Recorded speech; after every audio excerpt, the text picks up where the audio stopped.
In a discrete probability distribution, you're going to have a random variable that you are testing for in an experiment, or if you want to look at it in a business sense, you're going to have a random variable that you're looking at past data for to try to extract some kind of meaning to make a prediction about the future. And it has to be a discrete distribution by being measurable in countable numbers. So our qualitative variables aren't going to work for this instance. We're going to have several different possible outcomes within this probability distribution. If you are, a business and you're looking at customers per day, there's different customer levels, and each number of customers, 5, 10, 15, 20, whatever you want, will have its own assigned probability of that event happening.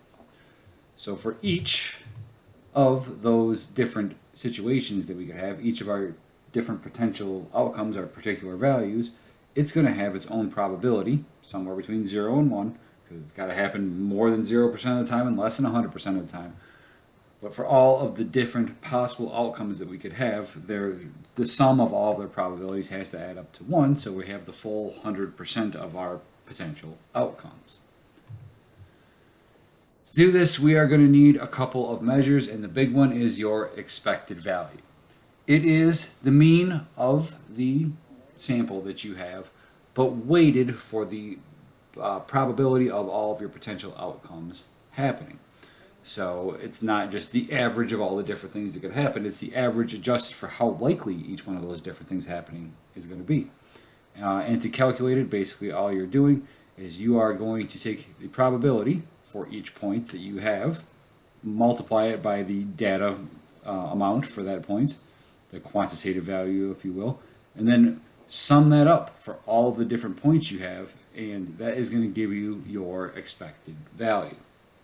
Now, expected value just gives us the middle point, if you will, the most likely outcome that we're going to have. But variance is always a thing. Certain samples, you might have an expected value that's exactly the same, but for some particular samples that you're looking at, things aren't going to differ from expected value much, while for others it could differ a ton. So the good thing you want to grab too is also the standard deviation, which is just the square root of the variance. And all you're going to do here is figure out how far each possible outcome you have is from that expected value, our mean, and then you're going to multiply that by the probability overall of that happening. So let's put it in a practical sense. We are Brad Williams, the owner of a large car dealership in Chicago, and we have decided to construct an incentive compensation program that compensates our employees for their performance. We're going to put it into 4 different classifications. Employee can have superior performance, where they get a $10,000 bonus, good performance for a $6,000 bonus, fair performance gets them a $3,000 bonus, and if they have poor performance, they don't get any bonus. Based upon our prior records, we have the expectation here that about 15% of our staff is going to put up superior performance. 25% of our staff is going to put up good performance. 40% of our staff is going to have fair performance, and the other 20% of our staff is going to put up poor performance. We need to figure out from this, what's the expected value of any one bonus amount during the period, and how much variance, and therefore standard deviation, we have from this instance. And lastly, if we have 25 employees, what's the total expected amount of bonus we're going to have to pay? Well, all we can do is set up a chart right here, where XI is the potential bonuses that are available in dollar amounts, measured in this case in thousands. So the 4 potential bonus amounts were 10,000, 6,000, 3,000, and nothing. P is the probability of that event happening, and we just said on the previous slide there's a 15% chance of superior performance, 25% chance of them getting $6,000 bonus, 40% chance of having an average performance and getting $3,000 bonus, and a 20% chance of poor performance.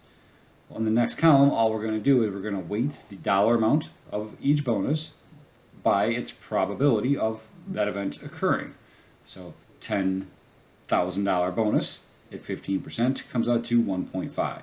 6 times 0.25 is 1.5. 3 times 0.4 is 1.2. And 0 times anything will give you 0. So in total here, we've got these numbers. If we add up the subtotal, if you will, from each one of these different outcomes, weighted probability, you come up with 4.2. And 4.2 is your expected value.